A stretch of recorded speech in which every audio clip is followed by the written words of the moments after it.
Operation Valkyrie is in effect. In this episode, we go over some meta, community building, and the German army for BoltAction.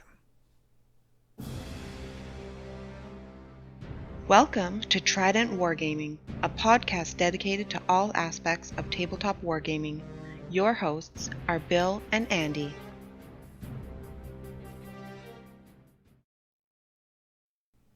Hey guys, welcome back to another episode of Trident Wargaming, episode 13, with some BoltAction. I'm your host, Andy, and with me I have Jason here again. How's it going, Jason? Good. Excellent.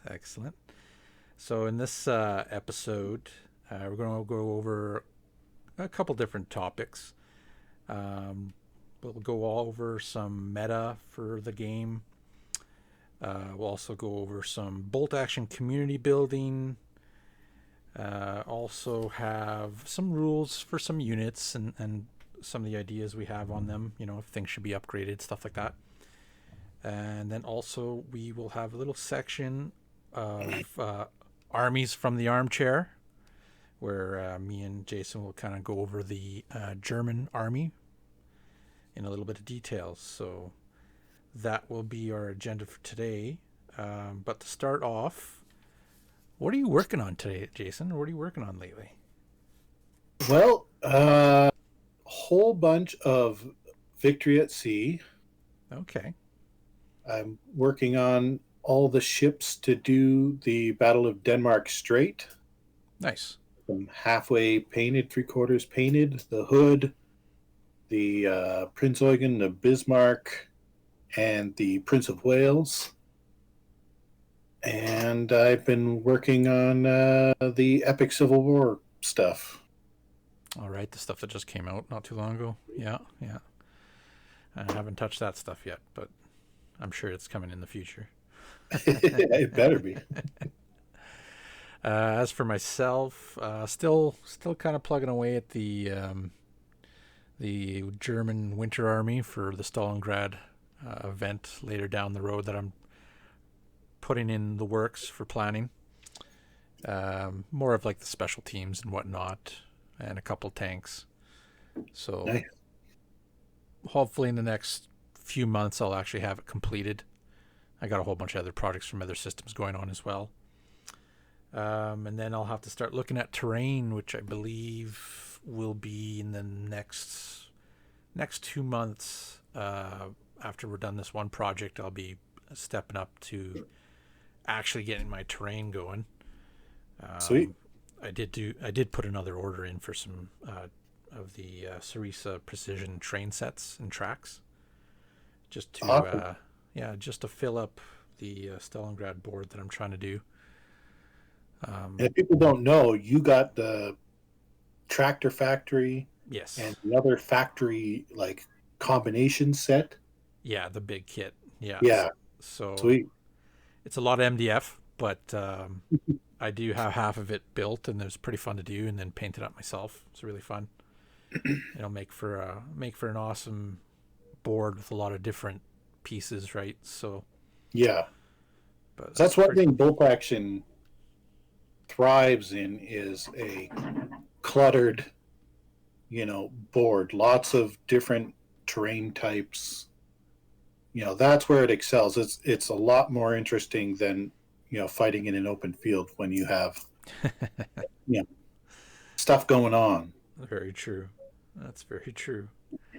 And there's so much that you can do, right? Especially the customized stuff that players tend to do. Mm-hmm. It's just ridiculous. Like at some point in time, I will do D-Day. I will have the cliffs with all the bunkers, the beaches, and it'll be pretty good. Nice. So, I have the obstacles if you need some. yeah. Very nice. Some new releases or pre-orders looking like they're coming out, for Victory at Sea as well. Yeah, I saw that. You got the Regia Marina fleet. That's pretty neat. A couple of the ships. Some Italian action to go against the British. Yeah. Well, they released the new rule book, right? That big honking rule book, which is Amazing. It's so much. awesome. Anybody who picked up BAS and liked it, thought it was kind of interesting, but maybe not as in depth as they wanted it to be, should really look at the main rule book, the new one, as it really dives into stuff like submarines and uh,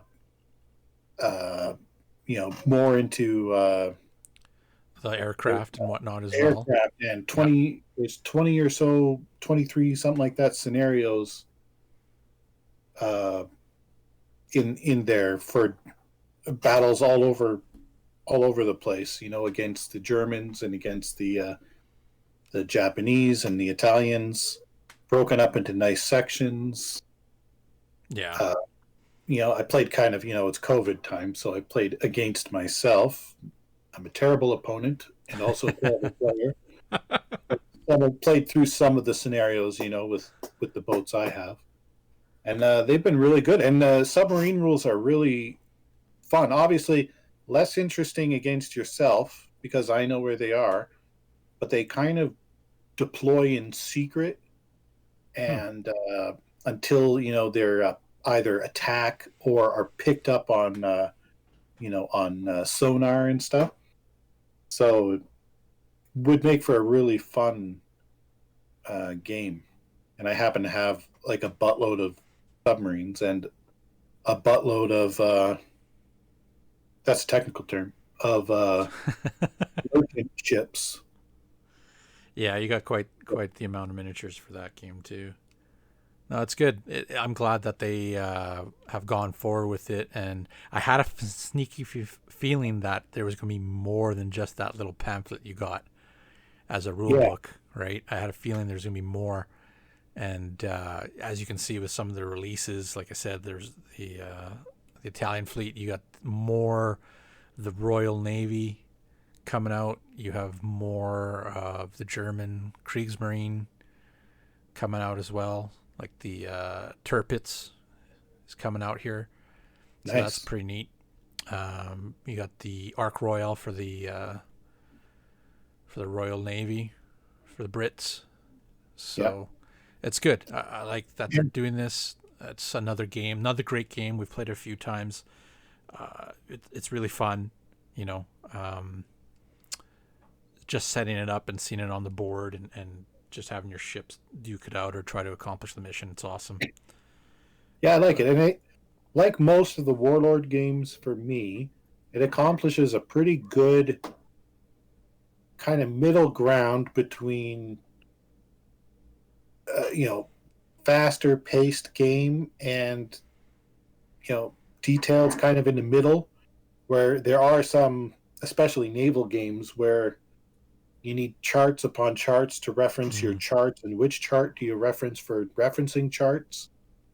So they can get quite complicated. So for me, Victory at Seas is a really good, has a little, like a level of detail, but is still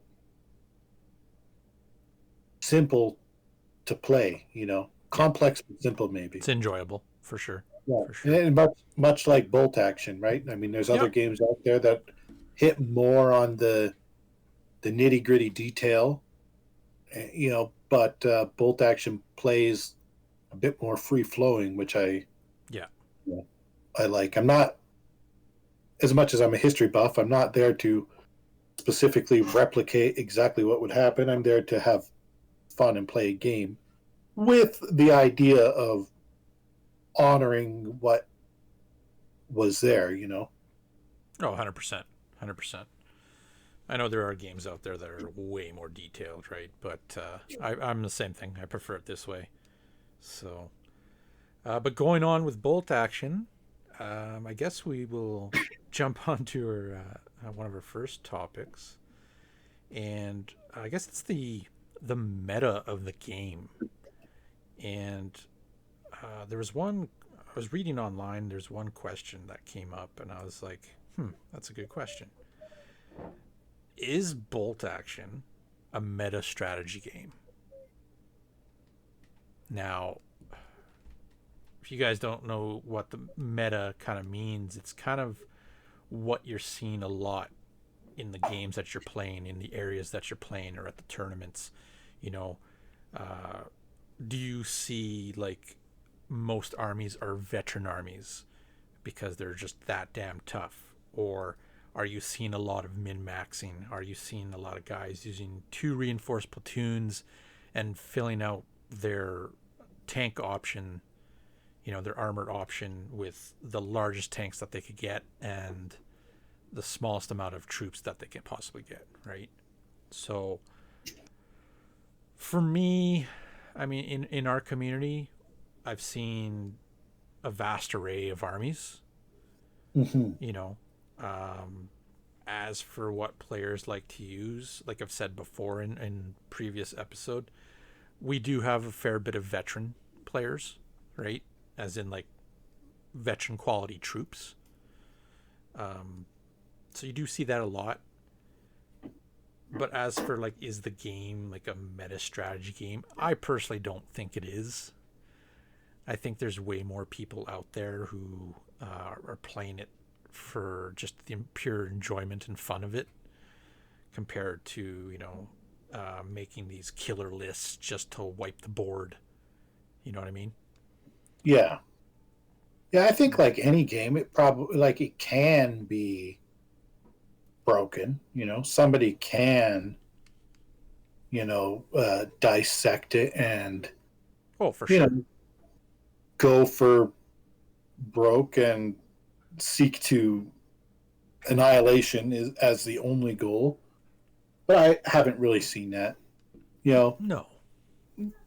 Even at most people, even when they're playing something which is, you know, tough, or I've seen online where people are like, that's, you know, cheese ball or whatever, I can see that most people are using it because it fits their theme or fits the army they're kind of going for, right. more than just, you know, eking out that victory at all cost. And I like to,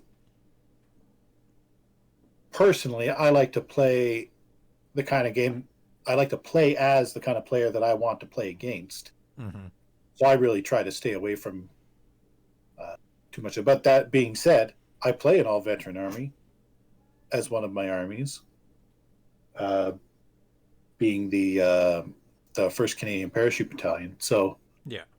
and they can be tough, but the game does a pretty good job about balancing it out. Like, my guys are tough, but you can have twice as many. And also, I'm really limited on my tanks. Like, Yeah. I have one, and it's not very good. It's not, it's No, it's for not going to sure. knock out a tiger. So I think uh, I think you see maybe more of this more of at, you know, the larger official tournaments. I know when I went to LVO the last couple of years, I did check out some of the games, and you can see some of the armies were built with, you know, some powerful units, right? yeah, But it didn't seem like anybody really was going super hardcore with min-maxing. Like, you've seen a lot of infantry on the board. You know, mm-hmm. sure, you've seen some of the tanks that had multiple machine guns, but okay, well, there's ways of dealing with them, right? So, Yeah, but and it costs a lot of points too. You know, and mm-hmm. to be fair, tanks are fun. I have nothing Yeah, against yeah. people bringing tanks, I and to the point of being at the LVO, you know, if you are going to go for you know, let's try to bust a guy up, maybe that's the one place where it's, you know, if you is, know it's a competitive tournament, then yeah, yeah, go for it, right? That's what you're going for. To If you're trying to win top place, then you know what? By all means, that's what probably each of those players are going for. Could be wrong. Guys could be just going there to play and have fun, which, hey, I think most people do. You're in Vegas, baby. So um, I know when I was there, I had a lot of fun doing the tournament runs that I did for a different system, but actually even checking out the BoltAction was pretty neat there. And then meeting a couple of the reps too, right? So, but as for like the meta, like, you got your veterans, you know, we have See, and here locally it changes because we have the veterans. We have guys like myself. I play mass infantry. You know, Mm-hmm. we have a couple guys who will run flamethrowers in trucks. Zoom to where they need, pop out, and then just roast the guy. Yeah. You know, we've seen that. You know, so that's kind of the meta here.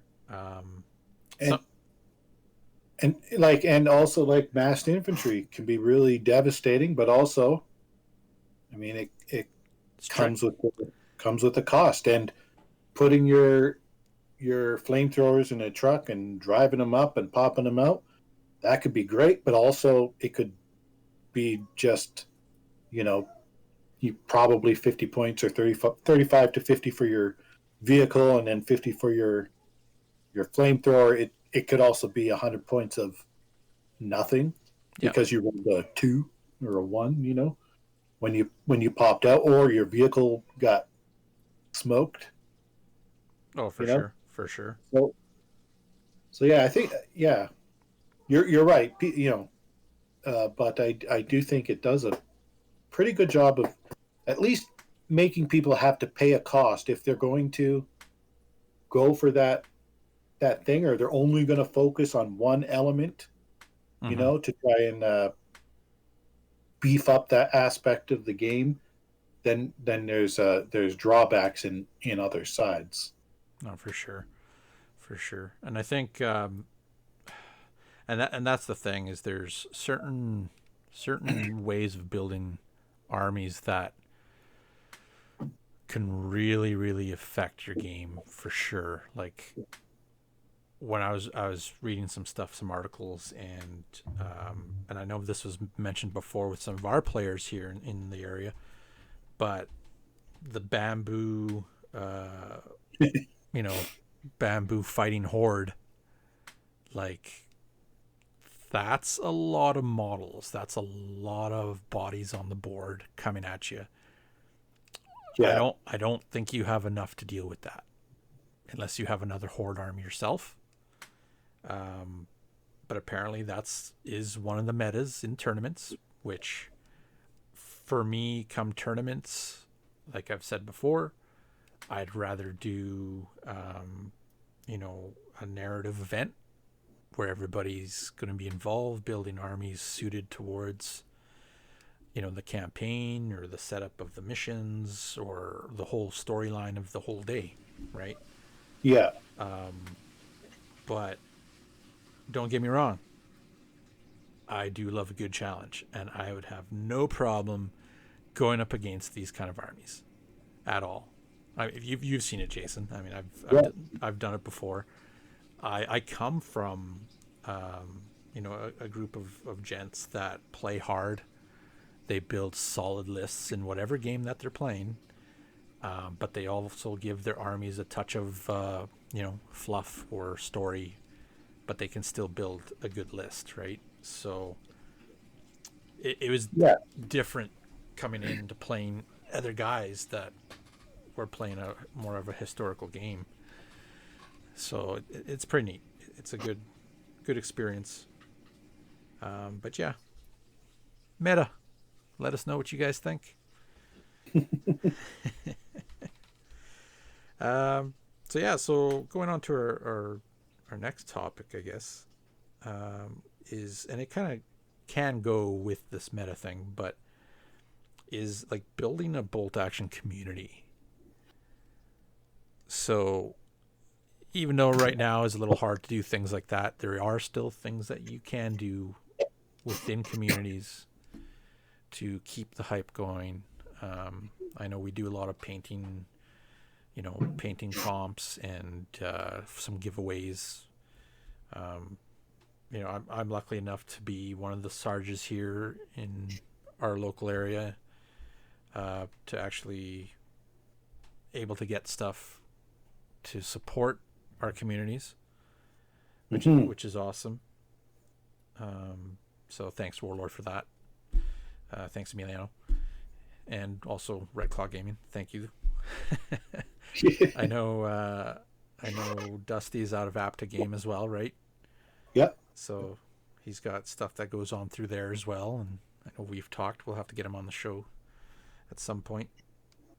But yeah, building the community. I mean, when we started, like honestly, when I started, like there was only 2 people playing, and then within the year, like we had one time there was like 20 guys at the shop. Right? Yeah. It was Curtis and Tony at the Red Claw. Yeah. I had started playing with Dustin a couple of years before I started going to the Red Claw store. Dustin and Chris and our friend Will and George kind of played a bit at my house, twice a month or so. And that kind of fell a bit to the wayside as, lives get busier and whatnot. So of course. Dustin and I were looking for a place to play in the community. And we randomly went to Red Claw one night when we heard there was a game night. And yeah, I think it was me, Dustin, Tony, and Curtis, and you. Yeah. And then, within maybe a couple of weeks of that, we were having, you couldn't get a table. That's right. That's right. I miss those days. Yeah. Especially now. Oh my gosh. Yeah. But the paint contests, though, have been a nice way to kind of stay, quasi connected. In a safe way that we can. Oh yeah, I do like people and painting and the game. I guess Oh yeah. Well, it was one of those things, right? Okay. It's one of those things where, like, in my head, I was like, okay, you know what? Need to stay active in that page. And this actually goes a long way with a lot of groups, a lot of gaming groups. Is when you're talking about building communities and stuff, you have your hardcore players that will be there all the time and support you, right? But sometimes things go quiet, Yeah. One of the biggest things with building a community is being active, like showing people that you are active, that you are actually doing stuff, that you're looking at it all the time, that you're trying to bring things out or trying to get people involved, right? And it goes for any game, right? I don't know how many times I must have like typed in everybody's single name, tagging them on that Facebook page to come down on the Wednesdays. Like that was my ritual. It was like Tuesday night, and it's just keeping on contact with people, right? So yeah, for sure. And it's like a party. If you show up to a party and it's like 3 dudes, you're probably not that interested in staying very long. But if you show up to a party and there's a bunch of people and there's music and everything's going on, you're more than likely to stay. So it piques interest of people we don't know, that might become our friends too. Yeah, and we've had a lot of people come and go. Yeah, like life gets in the way. People move. People's jobs get more complicated than they are, and they don't have time, or they have a family. Like mine gaming, fell by the wayside a bit, just as I moved into a different career path a long time ago, and then I was out of the hobby for maybe 10 years, and then Dustin and I randomly let's just get stuff and start again. I went through that too. Yeah, and we did, and it started with some Civil War stuff, and then we found BoltAction, and like, oh yeah, that's fun, and and I was stubborn enough where I decided that I'm going to buy 2 armies for BoltAction. If my friends don't want to invest, that's fine. I'll paint them both up, and they can play. But it turns out of my group that I mentioned a few moments ago, kind of everybody decided to get into it anyway. So nice. So and then onto the Red Claw and into the community I'm in now, and it helps, right? Like yeah. But yeah, like just with communities, some of the good things to do is, and I mean, one of the big things is age of technology. Make a Facebook group. You know, a lot of guys post pictures. A lot of guys talk with each other, questions.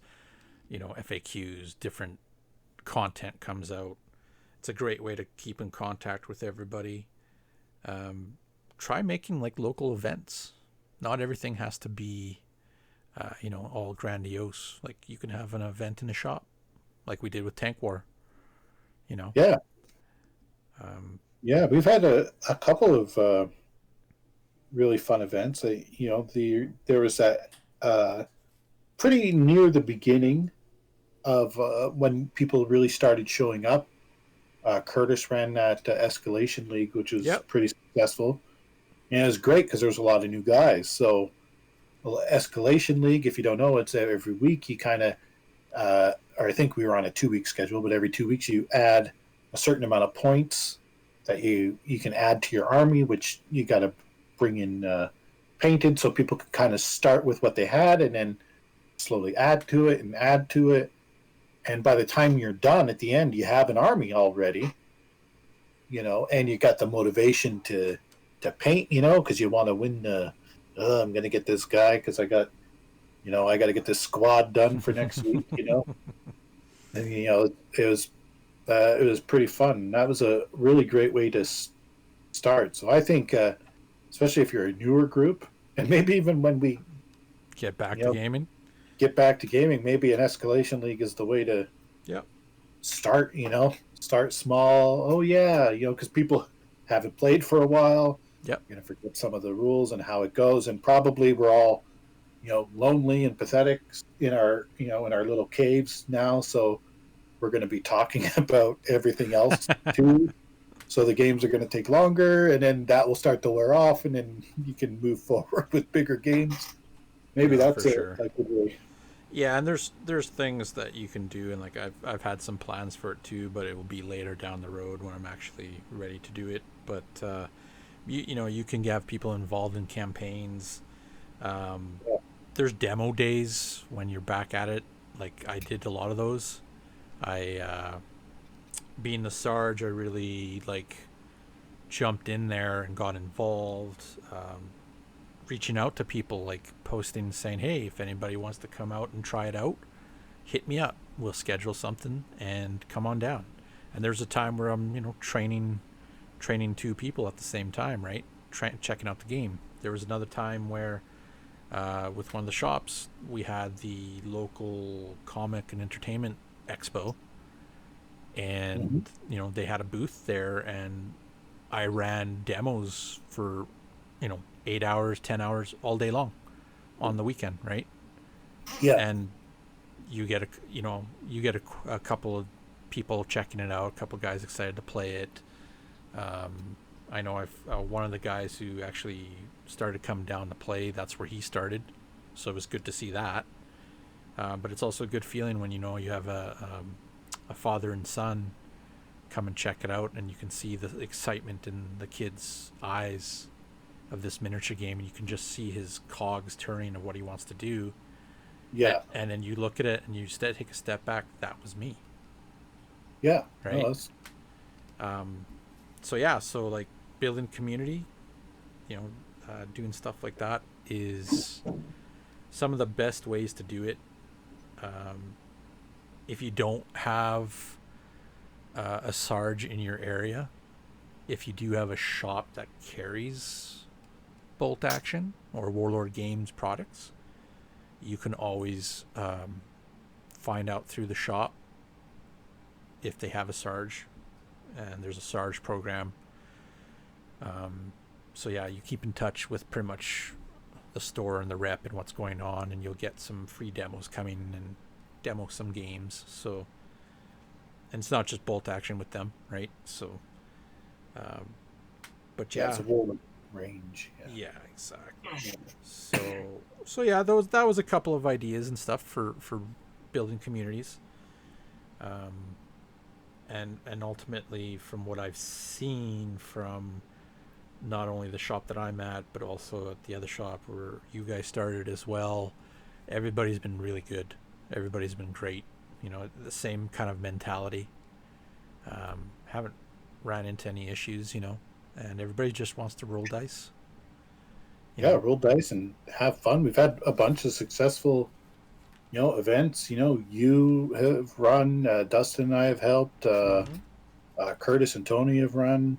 Lots of different guys running stuff from, Escalation League, like I mentioned, a tournament, and that was it spring? Spring Fling. Yeah, the spring Assault. Yeah, that's what it was. Spring Assault. That was it. Yeah, with the Pegasus Bridge. Yeah. Oh, you guys did a bang up job on that. League. Yeah, so we've been really lucky in this community. So hoping, once stuff clears up, that we can get back to rebuilding a little bit and kind of getting stronger than even before. And I know you've mentioned, ideas for campaign and stuff, which I think will be super fun. So yeah, exactly. So on to our next topic is some of the rules or units that we kind of look at, and sometimes we might think, are these really worth taking? Is this slightly overpowered? Is this how does this impact me in the games, right? Yeah. And one of the ones I want to bring up is the snipers, your sniper unit that you can pick. Mm-hmm.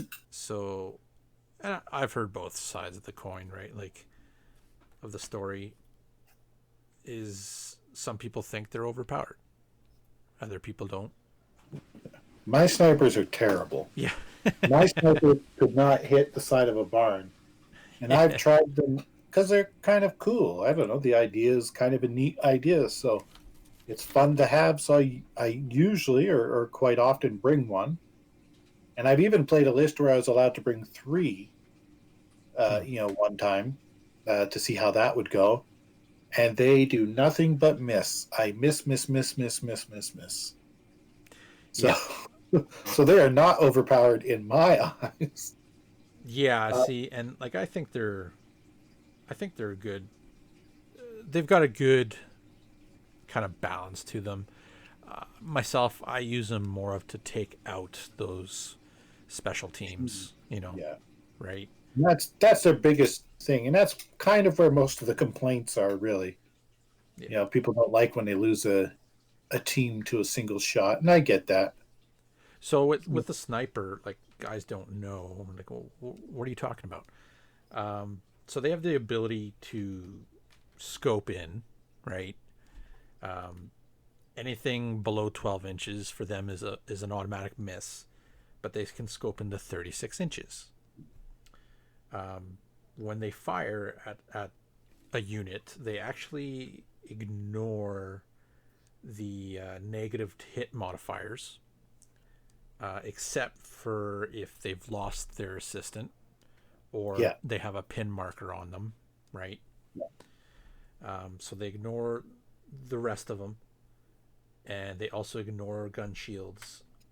So they're pretty much hitting on a 3+ if they're all in the green, right? Yeah.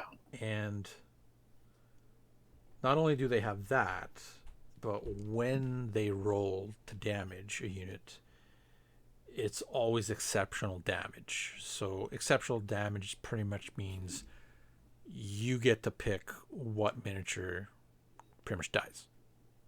Yeah, you pick the opponent. You pick which guy you killed. Yes. Which can be great even when firing at a squad. You can pick the NCO, or you can pick a LMG, or if there's a flamethrower in there or whatever.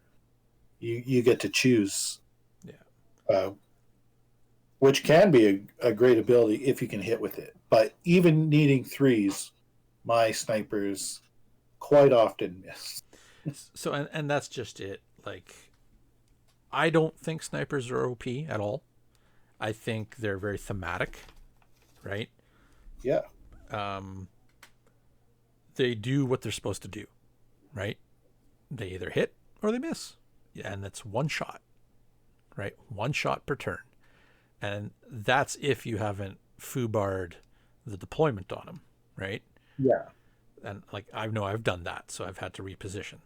But when he does work, you know, if you're trying to take out a certain unit, maybe a mortar team, maybe an MMG team, or you're trying to put pins on a unit, well, you're trying to take out the NCO and put a pin on them.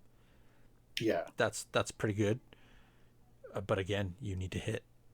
You need to hit. And like you said plenty of times, you just nope. Yeah. Nope. Yeah. And they're not super expensive. No, So, I think they're at an average of 65 points. Some armies are a little bit different. yeah. So as for a change for them, I think they're good the way they are. You know. Yeah, and I actually like the they get like they always do the exceptional damage rule. It's a good way to reflect that, you know, they are using the scope, they're picking their targets, they're not just, you know, firing at a clump of dudes. They're looking for the weak point, right? Yeah, they're picking out the guy that they want, you know. So I like that. I think that's a good way to reflect it. But to be fair, it can be a pain in the butt when it's happening to you. Yes, of When course. somebody's sniper against you is killing you, it's so frustrating. But I kind of like the, you know, adversity. You know, I like that. Oh, now I have to plan to take out this one dude or avoid that area. You know, so It's all part of the game, right? And yeah, there's always the threat level of what unit I got to take out first, or, you know, this guy's gonna be a pain in my butt. You know what I mean? yeah, totally. So, but I do like though that, you know, when they do fire against a small team, like a mortar team, you can actually target the weapon and take out the whole crew, right? That's just the mechanics of the game. I do like that they made sure to put in a clause that says that they cannot do that to artillery pieces. Right? Yeah, it's just team weapons. Exactly. So. Yeah, because that would be, I mean, we would have a different conversation if they're snipers taking out a dude and then the whole artillery crew is cheesing on. Yeah, exactly. So, as you've heard, we've mentioned MMG team in that little section too.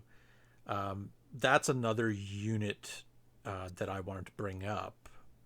And MMG teams, you know, they're good for cutting off a lane, some Overwatch, but you know, I almost feel like they need something else, you know, some kind of thing where they do an extra pin. Yeah. Right. Like they're a machine gun. They're hosing down an area, suppressing fire on this corridor on these units. Yeah, it's area denial is what it should be. Yeah, exactly. Like, yes, it does seem a little weak, you know. For instance, most MMG teams are 50 points. Mm-hmm. But I can, for 15 points on average, upgrade an MMG on a vehicle. Yeah. And they're more devastating off of a vehicle a lot of the times because I can't shoot it, randomly roll, get exceptional damage, and then take out the whole team. You know, they can be vulnerable against the team. Yeah, no, makes sense. And you know, there's other ways to get machine guns in your army. That being said, I quite often bring them because it kind of fits the theme I'm going for. But I know that I'm basically sinking points into me feeling like I'm doing a good job at presenting the theme. Yeah, and like I mean, I do take them. I take them all the time just because they fit that little slot. Yeah. But, you know, there is other armies that have some advantages with them. Hence, you know, the Germans, The Germans, yeah. which we'll talk about later, and even the Americans, because I think the Americans get a 3-for-1 selection on machine guns. Well, they have I think 3 on their standard list, have 3 slots, I think. Yeah, that sounds about right. That sounds actually right. Something like that. They can take a lot of them, which is fair. They had a lot of them. So. Yeah, so you do get, like, having multiple of them. Okay, they're concentrating fire in this one section. That works for me, right? Is that part of the meta? Yeah, sure. Is it? Do they need a boost? I still think so, just to make them a little bit more worthwhile. Because honestly, if you think about it, German MMG team, you can take a German MMG team on the ground, or you can take the motorcycle with sidecar. Yeah, which has an MMG. Yeah. Well, I'm going to take the one that's more maneuverable. Yeah. Right? Exactly. So, 100%. That's the biggest drawback. And just really how machine guns... I think the MMG team should be cheaper than what it is. 50 points is overpriced. mm-hmm.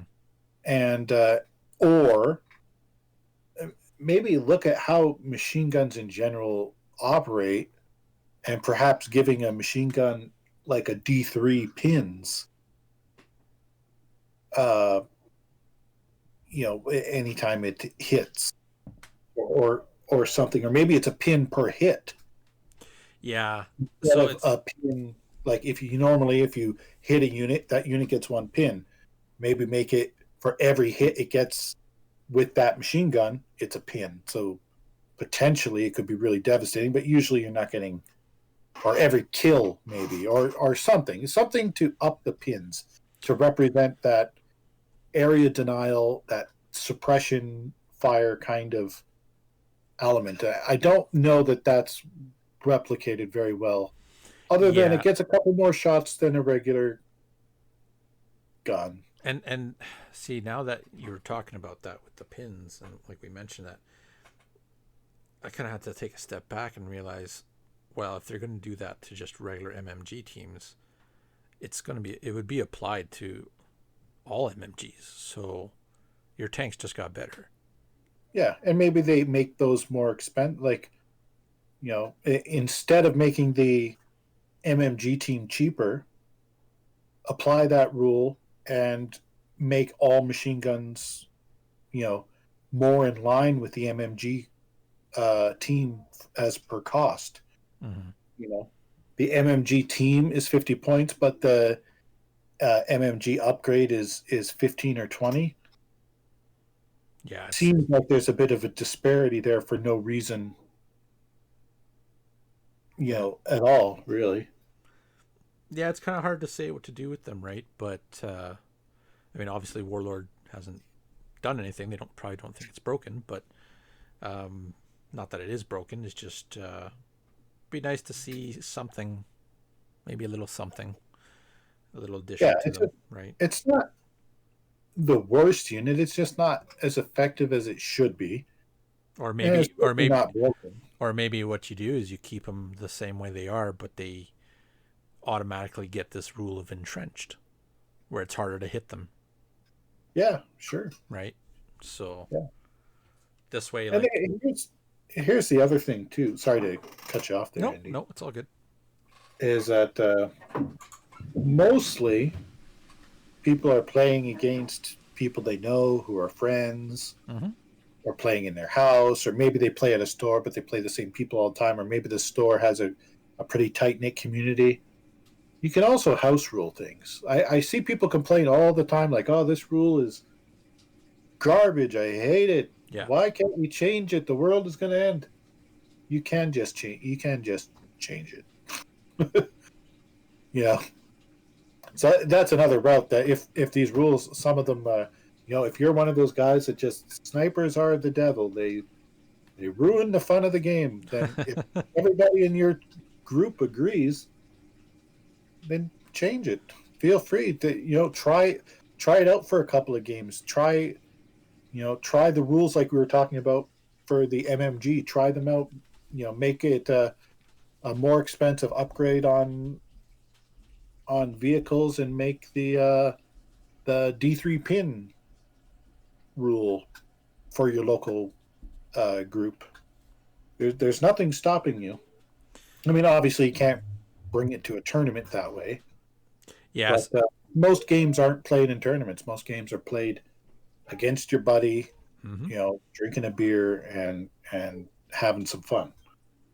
So Yeah, and it's funny you say with the house rules, because in other gaming systems, and actually just recently that I've been looking into as well, there are community-made actual like rule sets with additional units, additional rules, different options, stuff like that, and nice. and it's actually gone crazy. Like it's very popular, right? So exactly what you said, and maybe that's something we do in the future is we could even test run some of it in some events, right, or whatever, and just see if people like to do that or try it out.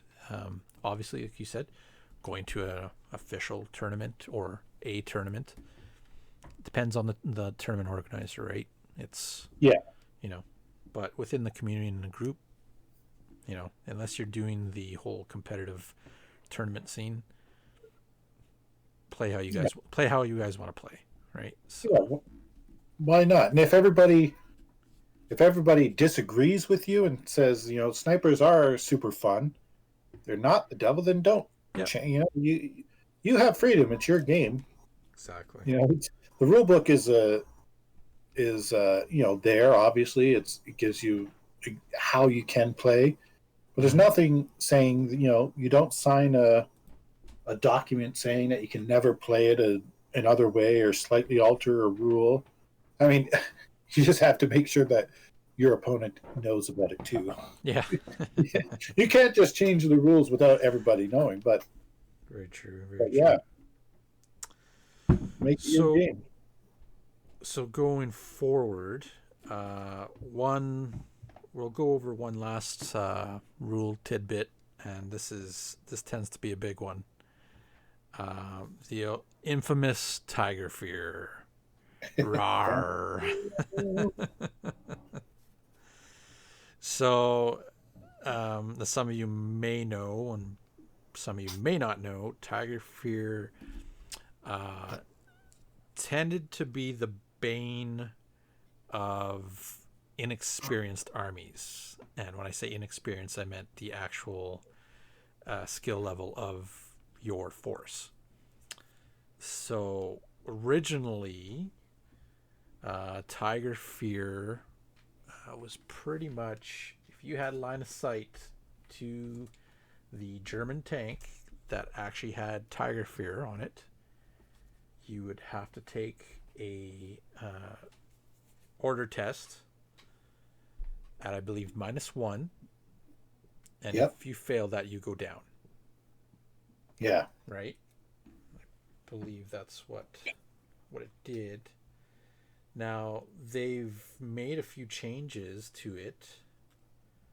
I know they changed it before, and the distance was actually quite short. I think it was, 12? I think it was 12. I think they changed it to. So, but then in the last, or maybe not this last round of errata, they changed it to 18, I think. Yeah, so it's now 18. So yeah, 18 inches, still have to be line in sight. And you still get the -1 to the morale. So it's one of those rules that people were saying, oh, that's way too good. That's way too good, right? Like, I fought against that rule with my French army, and don't get me wrong, it was different era level armies fighting each other, so it was kind of the what ifs, right? But it definitely made a huge, and this was before any of the changes were made, it made a huge impact in my army, because my French were a lot of inexperienced units, and at the front line, trying to advance, trying to get into cover, trying to use the trenches, and almost every one of these units had line of sight to one, right? Yeah. You know, be it a Panzer IV or a Tiger or a Panther. It was really tough. And towards the end of the game, it was kind of like, well, I pretty much got bunkered down or pinned. Couldn't do anything about it. Yeah. Right? You know, I never found it that overpowering, but I have had a similar gaming experience in one game where it really just bogged me down, and I couldn't do a whole lot back when you could see it, when the rule counted as long as you had line of sight instead of having a range. Yeah. I think the range was a good way to limit its power a little bit. Just to make the games more fun. You know, it's not fun having everybody just not be able to do anything. But that being said, I've also played it lots of times where it hasn't had that much of effect. Maybe I fail one or two tests in the entire game. You know, so yeah, I'm kind of in the middle on it. I think the changes, I haven't played with the new changes. Thank you, COVID. But I feel like that would kind of address some of my issues. You know, I thought it was a little bit silly that, you know, things on a very far edge of the table, nearly as far away as you could possibly get, are having to take test, even though that tank couldn't possibly hurt them, and they couldn't possibly hurt that tank. So it's kind of in the middle. Yes, it can be a pain, but you know, I don't think it was as crazy good as people claim. It's just you have that one game where it really goes against you. Yeah. And that's the game you remember. You don't remember the other 10 games where it really didn't do that much. And the thing you got to remember with Tiger Fear, like, it actually only affects you if you're doing any other action except for shooting fighting at that tank. So, I mean, your infantry they're probably going to get hit with it. But your anti-tank gun, more than likely you're firing at that tank anyways. So, the other downfall with it too, and it kind of goes both ways, like the Panzer IV, because it can have Tiger Fear on it, is a lot less cheaper than a Tiger, right? So yeah, so it's certainly way cheaper than the Tiger. Yeah. And I see why they applied it. A lot of people in the war did mistake it because of a similar shape, but it's obviously significantly smaller. Yeah. So I can see why they included it, you know, in those rules. And it's only one, right? Like, it's only one tank. I mean, sure, you could have multiple tanks in your army with it, but you only ever get affected by it once on that turn, right? So yeah. Overall, is it a powerful ability or universal special rule that they get? Yeah, it is. Again, like I said, especially if you have lower experienced infantry. If you're running veterans, not so much. If you're using regulars, it could happen, depending if you have pins on yourself. What do they need to change it again? I think they should just leave it. Yeah. 18 inches. Okay, it's far away enough. It does have to get closer to you, so it makes it having to move, which, do you really want to move your Tiger tank, get closer to the guy's bazooka? You know what I mean? Yeah. Yeah, I feel like the range really changed up. But then again, that being said, I haven't been able to play test that. Yeah, that's true. But in in my mind at least, it seems like a fair counterpoint. No, definitely. But it's one of those controversial rules, right? It always comes up. So, Yeah. but for our group, it's been pretty decent. I like the changes. I like that they're always looking at it, trying to adjust it. Sometimes they get it right, sometimes they don't. But that's just the breaks. But overall, it is a different mechanic. It did happen. When you heard that squeaking and grinding of those tracks down the road and it's echoing down the ruined road, sometimes your infantry were pretty much shitting bricks because they knew it was coming. Yeah. Right? Reality, it should be called tank fear. Yeah. Because if I'm an infantryman and I hear tracks of any kind, I don't care what they are, I'm probably easing off. Honestly, at work, when the backhoe is going up with the tracks and I hear the tracks rolling, I just start panning around because I'm instantly thinking, where's that tank? Where's that tank? Yeah, it's great. It's great. But yeah, I think that will be it for units and rules and what we think about them.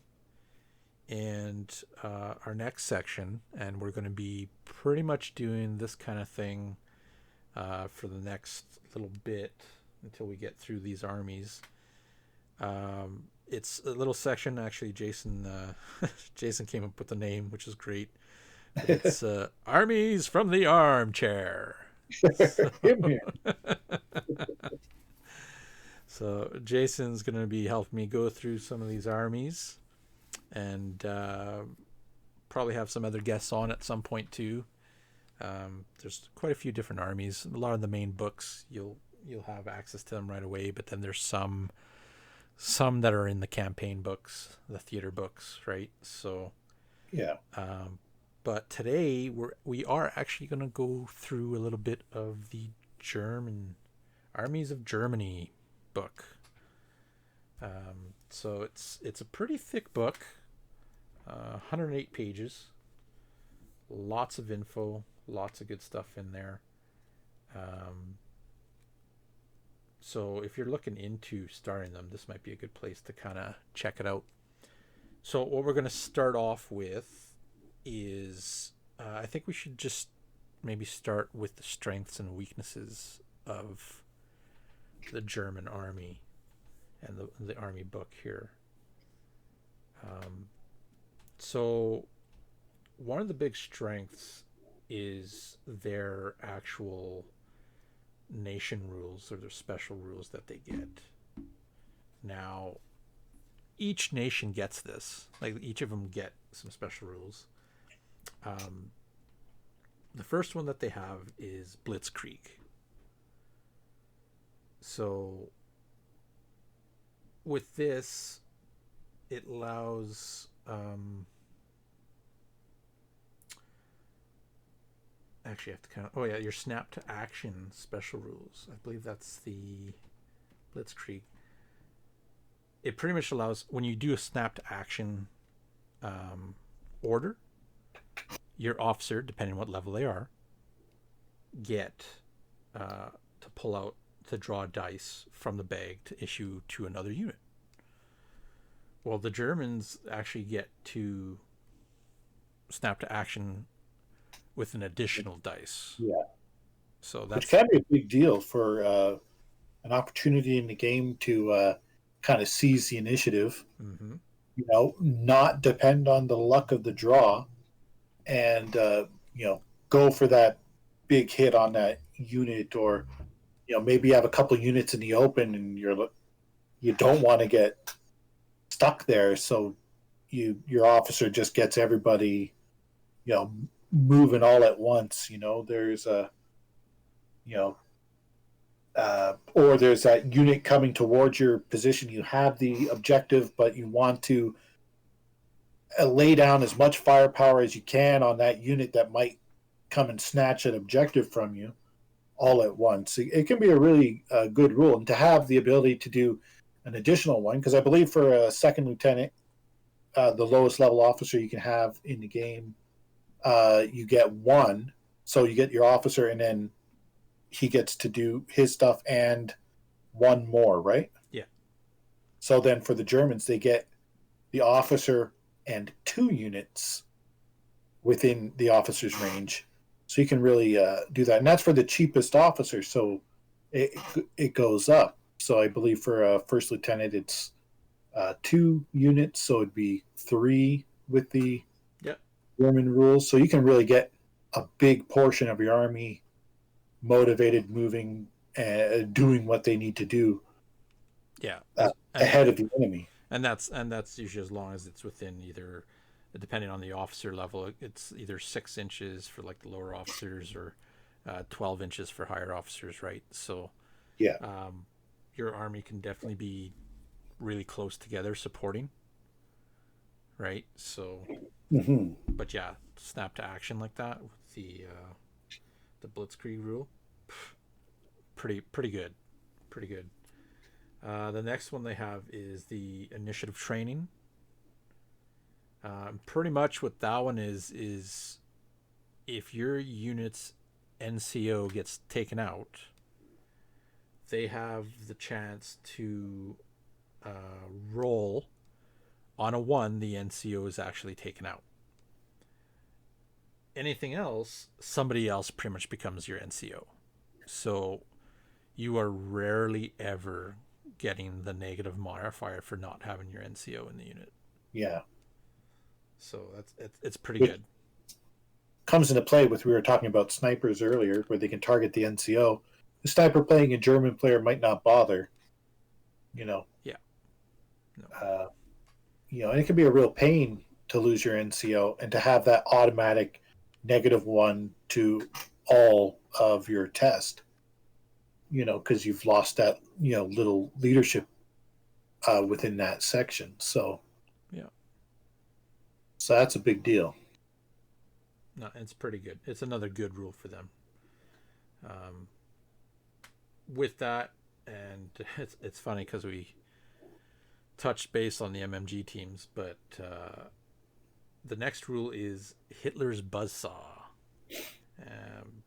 So pretty much any light and medium machine guns fire 1 extra shot.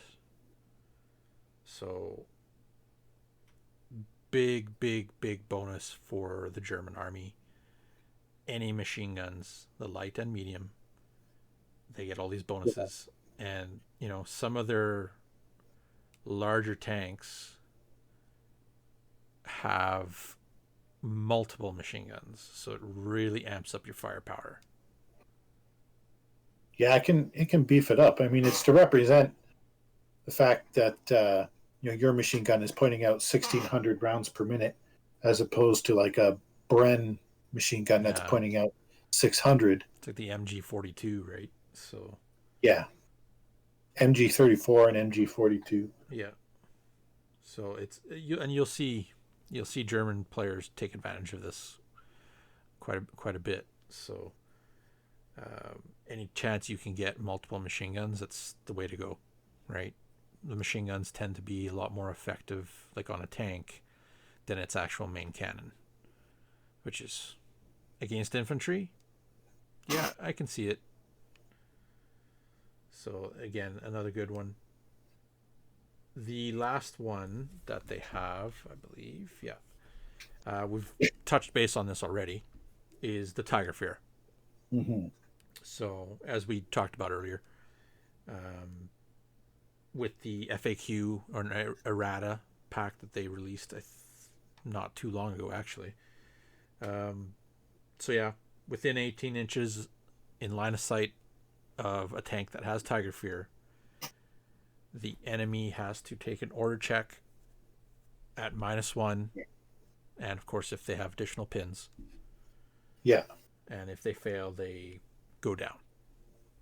So, which I think, like I said, I haven't play tested it, but I think the 18 inches will really mellow it out a little bit, which is fine. But then again, I never found it game breaking either. So it brings, the new change will bring Tiger Fear more in line with the rest of the German rules, which are good but not game breaking. An extra shot, that's great, but it's not going to break the game. Yeah. Really rarely losing your NCOs, that's a really nice thing, but it's not going to break your game. An extra order when you're doing a snap 2 action, again, can be really great. Not going to break it. I like their rules. I think they're solid and fair. Yeah, they're one of the armies. I think when anybody looks at BoltAction, that's pretty much the army they go for right away. Yeah, I mean, Germany is BoltAction Space Marines. Yeah. Like everybody plays 40K has had a Space Marine army. 99% at one point in time. Everybody that plays BoltAction, 99% of them have or will have a German army. Yeah. I got 6 of them. Yeah. Yeah. Yeah. I'm there with you, buddy. So those are special rules for them. That's one of the strengths of them. The other kind of strength for them is they actually have a lot of theater selectors throughout like their main book, and I'm looking right in front of me. I got 1 2 3 4 5 6 7 10 11 12. So right now I got 13 campaign books right in front of me, and they all have different armies, different selectors, different units, new rules in those books, right? So I mean, even just in the main rule, even just in the their army book, they have a really good range, good selection of a good amount of choices. Yeah. To take, they can be really flexible. You can play armor heavy, big fatty daddy tank, and a bunch of elite infantry if you want. You can play a really inexperienced ragtag army with them, especially if you're going kind of latter days. What do you call those? Volksjager, the People's Army or People's Soldiers there. Defenders there, yeah. You can go with the Volkssturm. Volkssturm, that's them. Yeah. You can go with the Fallschirm, and also just for rules, but for looks and feels and themes. There's Blitzkrieg, and for models, Blitzkrieg, Fallschirmjäger, SS, Here Grenadiers, the DAC. Yeah, the Desert Assault Corps. Deutsche Afrika Corps. Yeah. In Africa, you got winter troops, the mountain troops, Gerber. G word. I'm drawing a blank. I keep saying Gerber babies. The Gerber babies. Yeah. Oh my god, I can't think off the top. No, there is a lot, and it's funny that you mentioned like all the different kits that they make. Majority of these kits are plastic. Okay. Yeah. And just saying that, and just so you guys know, if you're listening in on this, I actually just recorded a unboxing of one of the sets that I will be starting up as well, just to show you guys what are in these sets and give you a little bit more exposure to the BoltAction starter set per army, because I have a gazillion of them. But going forward, there's a lot of kits for them.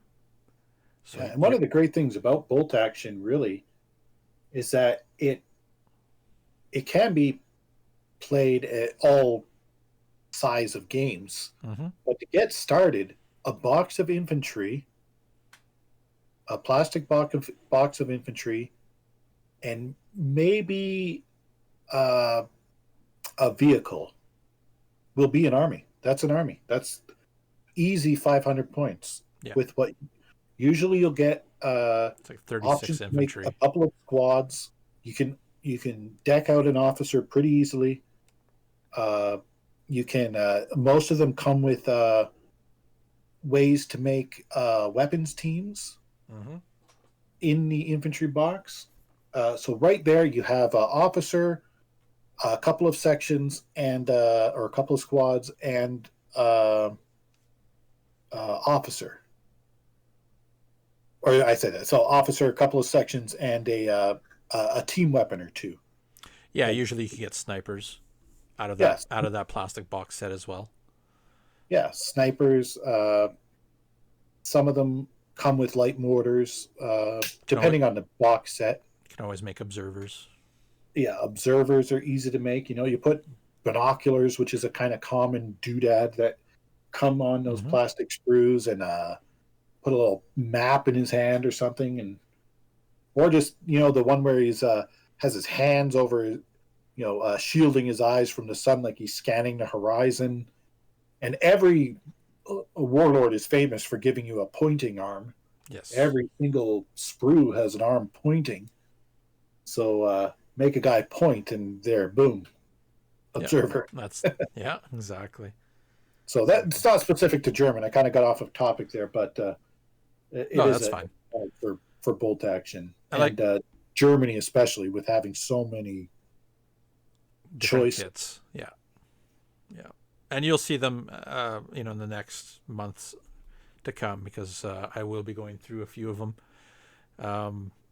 But some of their other strengths for the German army, going actually into their units and stuff, is a lot of their early units and whatnot. There is like no inexperienced units. They're regular, if not veteran. So tough army, like very solid army. Their units are pretty strong. Once you start going to the late war era, that's when their units start becoming a bit more inexperienced, right? Yeah. So equipment's not as good. The units aren't as good. But it's all part of history of what actually happened, right? But then again, they also get access to a bunch of assault rifles, which can be terrible. As in terrible for the guy you're playing against, because you can really wreck. So you can move and fire. 18 range. Assault. So 2 shots. And in combat, they're used as well, right? So yeah, they're tough fighters in combat. So they can be, assault rifles can be really devastating. It beefs up the point cost of your guys a little bit, but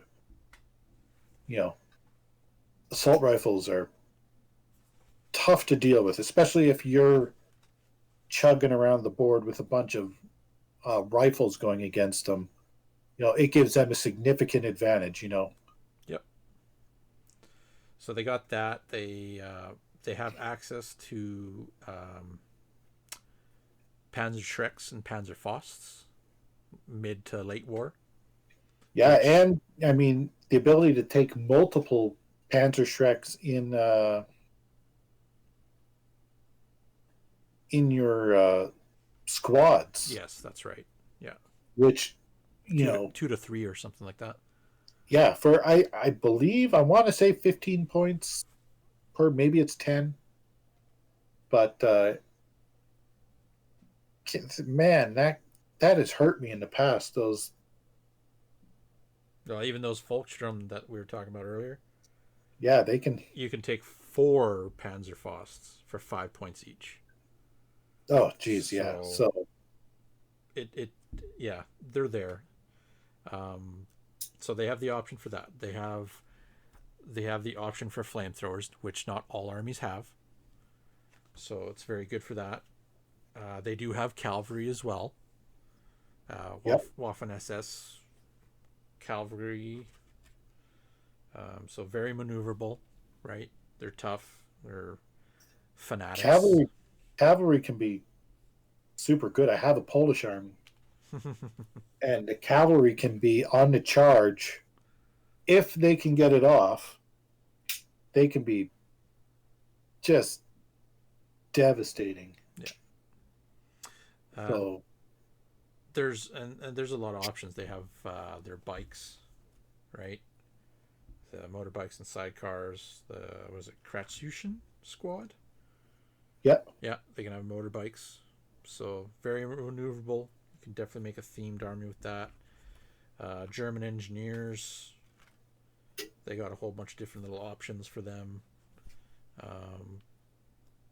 Then you start going into their heavier guns, and there's just a plethora of mortars to howitzers. It's ridiculous. A lot of times in these books, they categorize the different types of artillery pieces. So you have your light, your medium, your heavy, right? Even sometimes like a super heavy anti-tank gun. They also have access to a multi-launcher, which is the Nebelwerfer. And if you guys have never seen that, go check it out on YouTube. It's a crazy sounding weapon. So yeah, lots of options. They got the big 88s. Yep. They're crazy. They are pretty much a fixed stationary gun platform that has like a 360 pivot point on it. So I've gone against some of them. They're scary. Yeah, they can hit hard. Yeah. So, they also have like a gajillion vehicle options. Yes. They're all good. Even the Panzer II. Oh yeah. Early war. Yeah. I use it all the time for my Blitzkrieg army, right? Yeah. But yeah, they have a lot in here. Panzer IIIs, a whole bunch of different types. Your Panzer IVs, a whole bunch of different types. You know, Panthers, Tigers. They even have the King Tiger, which you rarely see on the board, but it's a nice model to have. It's over 600 points. I believe they made it 666 points. As a veteran, yes, they did. And one of the best recce vehicles in the game, the Puma. Mm-hmm. That's a scary beast. I think they manufactured 100 of them, but almost every single German player has one. Yeah. So most Allied troops would never have even heard of it, but yeah, and they got so much more, right? Like all the Stugs, Martyrs, you know, pack wagons. Oh yeah, and then there's that too. So not only do they have a lot of tanks and a lot of artillery pieces, but their transports.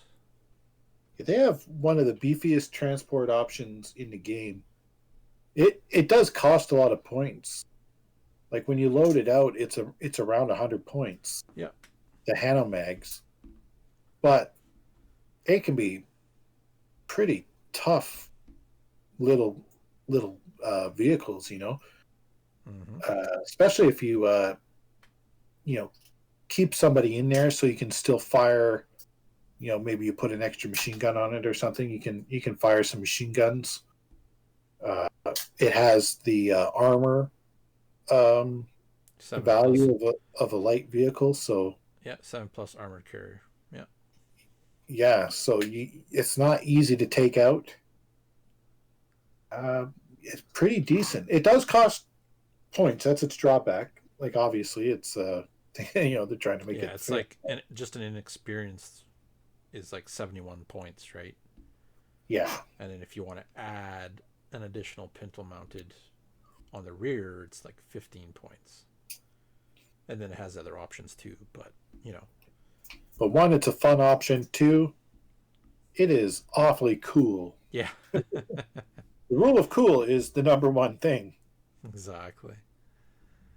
So, and then of course they have like, you know, Kubel wagons and just their regular trucks, their Opals. Um, they also have the Kettenkrad. Probably butchered that word, but you know. And then of course the most infamous horse-drawn limber. Yes. That's in there too. Which I love that they included, because everybody thinks of Germany as like, oh, they have so many, everything is in a truck, and No. they are notoriously under trucked. They had so few compared to the number of troops they had that most of the war, most of their troops and their supplies, this is how those wagons are what's supplying them. Yep. Not the trucks. But so it's fun that they had that in there. No, for sure. And then, you know, you end up, that's just in the main book, right? And I mean, I can go on, but there's all the other theater books, the campaign books. Some of them will have new German entries in them. They have tons of theater selectors in them as well. So again, if you know you're looking for running some kind of Germans out of the Stalingrad campaign, you have that book. Pick up that book, and you can do that. That's kind of what I'm doing right now. You want to do Market Garden, you can. Western Desert, you know, Battle of France, they have that there. And Yep. and it's neat because there's all these campaign books. They all have scenarios against the German army. So lots of options, lots of stuff to check out.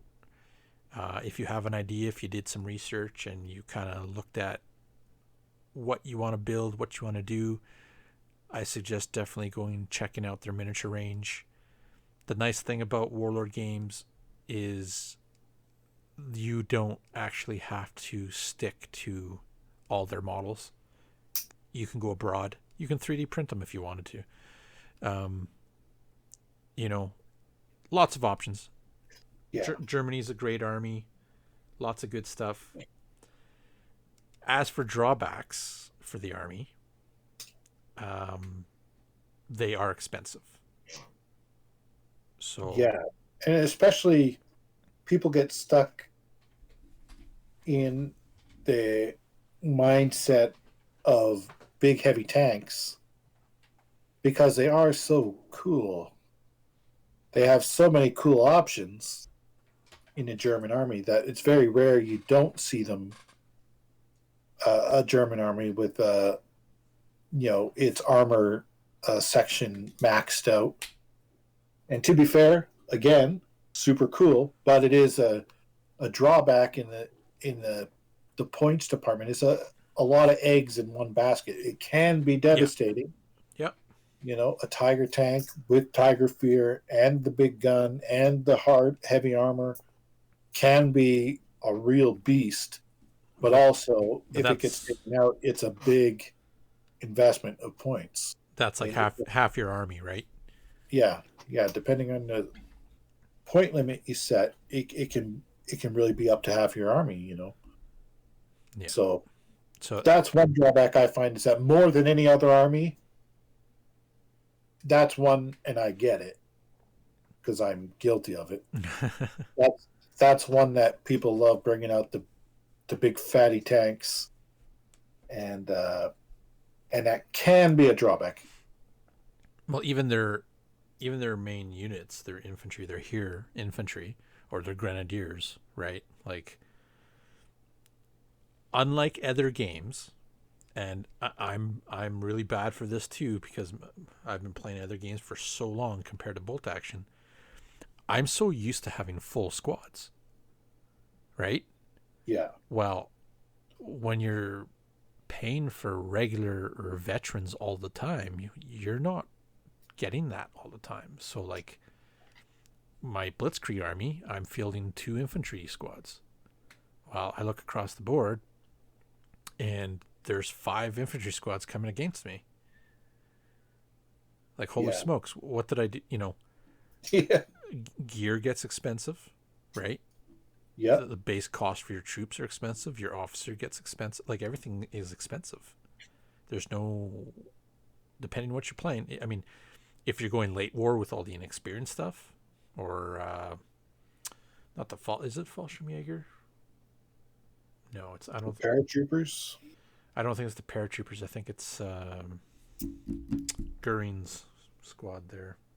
The Luftwaffe. Oh, the Luftwaffe Field Division. Yeah, I think they have some low cost infantry that are inexperienced.